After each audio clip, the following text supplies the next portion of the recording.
I usually, like, if I have an idea for something I want to talk about over the weekend, I will write it down or make a note of it, like, in my phone somewhere. Totally forgot to do that this weekend, and there were, like, 4 things that came up, because it was a long weekend. Had Monday off, obviously Saturday and Sunday, and then half of Friday. All mine to do whatever I wanted with. So, I'm just going to bring up the most recent thing. After I sneeze. Excuse me. So, yesterday I was off of school for Columbus Day. And so I got a few things done. I did go to school for a little while to work on some catch-up work. But I got the lawn mowed. Messed around with the light switch in the house, which will be a topic for another video because it's frustrating me beyond reason. But took Ellie to see Mary Jane, which I still have Ellie's car seat and diaper bag in here, so that's fun. That'll be for an interesting day. Oh well. Took Ellie to see Mary Jane for about an hour yesterday, and we went to a park that's just across the street from her office, and we were playing around there for a while. It was hot yesterday, though. It was like 81, 82 degrees, and there wasn't much of a breeze or cloud cover, so it was a pretty warm day. But while we were at the park, Mary Jane found a $20 bill on the ground, and in most instances, like, you're gonna look for the person that it belongs to, but she literally, like, she crossed the street in a point where she wouldn't normally have crossed the street. It was in a random spot. There was nobody else around in that vicinity. It wasn't as if somebody had just walked by or anything like that. There was no way for us to know who this belonged to. So, as most people would, we decided to keep it.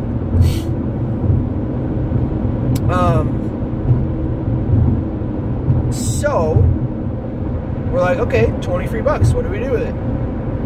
We decided to give it to Ellie. And after we were done with Mary Jane and she went back to work, I took Ellie to the store and let her pick out a toy. She got to spend the $20 on anything she wanted. She's 18 months old, folks.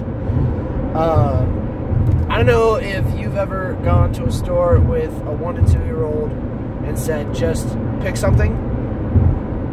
One, she has no concept of what $20 is. You know, how to get the most for her money, what makes sense, what doesn't make sense, what actually can't be afforded with just a $20 bill. So, I kid you not, we were walking around those few aisles at the store for close to an hour and a half, she and I. Had to take a cookie break for a little bit, because at the store, if you go to the bakery section, they'll give you a free cookie if you're cute. So, I got a free cookie. No. Ellie got a cookie. So she had that to munch on while we continued looking. We looked at books, we looked at dolls, we looked at stuffed animals, we looked at puzzles, we looked at all these things. And the fun of it was supposed to be that Ellie was picking it out. She got to choose. Because we've always, and Mary Jane brought this up, kind of been in the mindset, oh, Ellie needs this, Ellie needs that, oh, it would be fun for her to have this, and we always kind of do the picking. So we wanted her to choose and have this be just something that she wanted,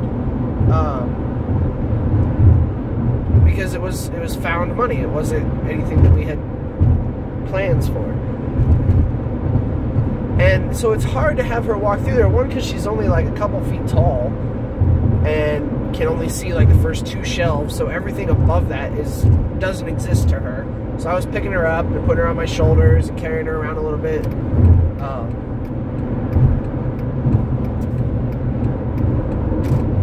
But it's hard for me, for any adult, I think, to feel like they're picking it 100% organically without any outside influence, and it's impossible.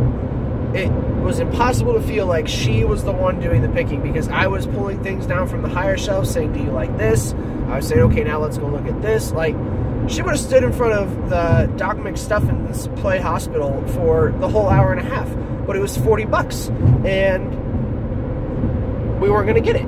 So I was like, okay, let's try to choose between like a doll and a stuffed animal, because those are things that were in that playhouse, and they were within the money range, the cost. So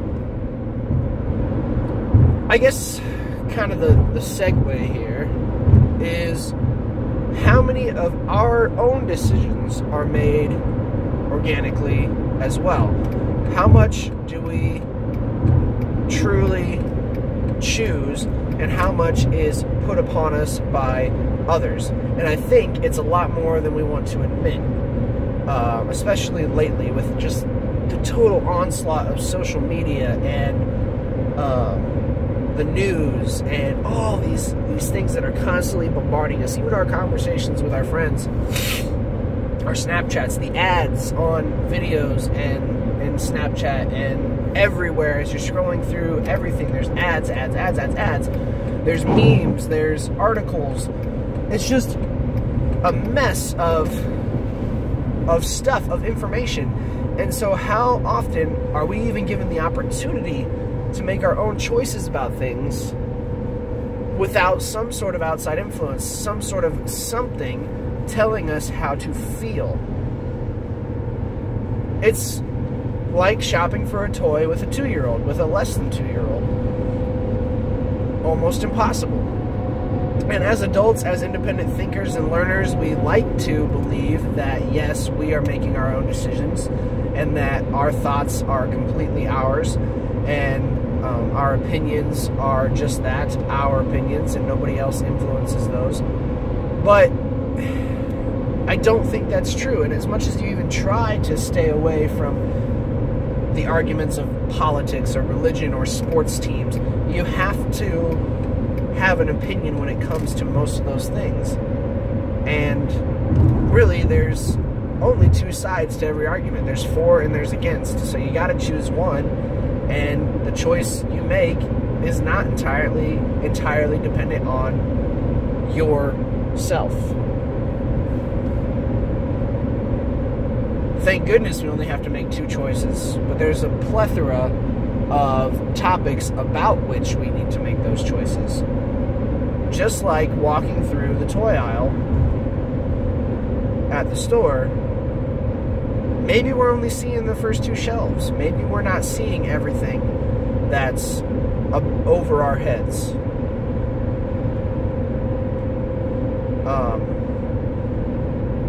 You know? Maybe we need somebody to guide us and help us. We'll continue this another time. I'll see you this afternoon.